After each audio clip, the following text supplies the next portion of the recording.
Hi there, Sandy here. Welcome to another Friday Findings video at keepsakecrafts.net. You may have noticed if you've been watching my blog and my YouTube channels for a while that I love surface effects. And one of my favorite surface effects is using Gilders paste. It's called Gilders Paste Wax and it comes in all sorts of different colors. It comes in these little tins and it's a pasty kind of stuff that you can get. This one's called African Bronze.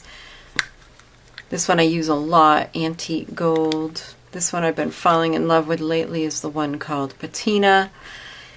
And you can just apply these to anything, porous or non-porous. Let it sit for 12 hours to dry, very important. And then you can buff it and you have this beautiful finish on your pieces. I like to use it especially on pieces that have some texture. So I thought I would demonstrate on these charms because they have lots of texture, but they can definitely use just a little bit of color. Most of the time when I use these, I've just used my finger as an applicator.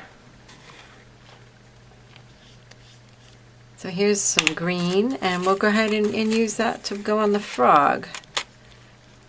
But you can see it's difficult to get in the areas, and something so small as this, it's difficult to be accurate. And so I have been looking and looking and looking for something that I could use to apply these.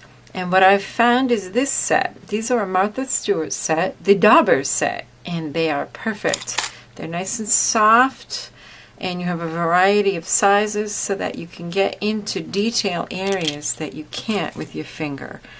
And so I'm really happy that I've found these. I'll have a link to them in my blog post. But as you can see, first of all, I'm leaving the charms on the card as it kind of helps hold them in place. And now I can get a nice application wherever I want it, but I can be a lot more accurate with the dauber. This is one of my favorites, is this blue one, Patina. So let's add some of this to the different places on the castle. And you can see how that really helps enhance the texture and detail. And now with these smaller pieces, I can really have a lot more control than I might have had before. And you can go over these with other colors. And I really love the way this highlights the detail, keeps all the darkness in the deeper spaces, and just gives it a little something special. And like I said before, you do want to make sure that you let this dry for the full 12 hours, and then you can just take a cloth and buff it.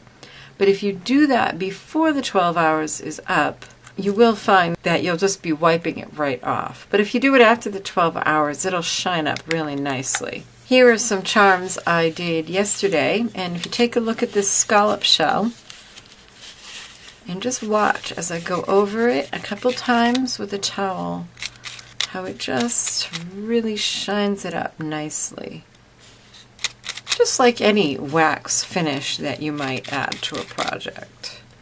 It just buffs up really nicely. But if I were to wipe this now, well, I'll show you. Right after I've applied it, I'm just wiping off most of it rather than buffing it. So make sure you do that. But you can use this, of course, with a lot more than metal charms. You can use this wax on any surface, porous or non-porous. And these daubers wash up beautifully. Just use soap and water. Be gentle with them because it's just a sponge glued to this little wooden handle. But they clean up beautifully with just soap and water, and then you can use them again. They might stain a little. Now more about the Gilders pastes. You'll notice that the containers come in two types. There's this one, where the lid screws on, and then there's these ones that have a spot that says press here, and you press and it pops open.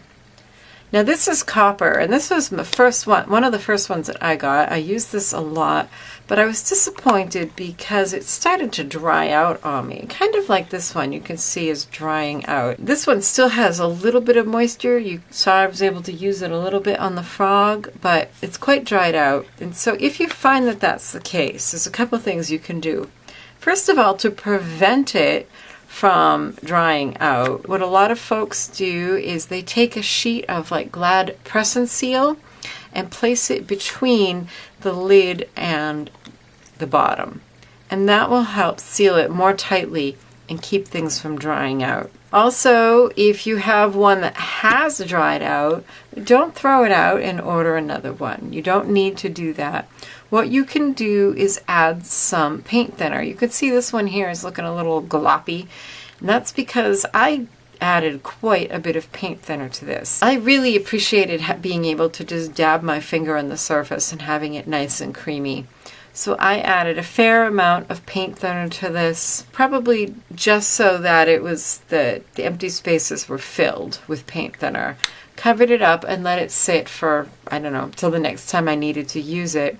And then the next time I needed to use it, it was like this. It was nice and creamy again.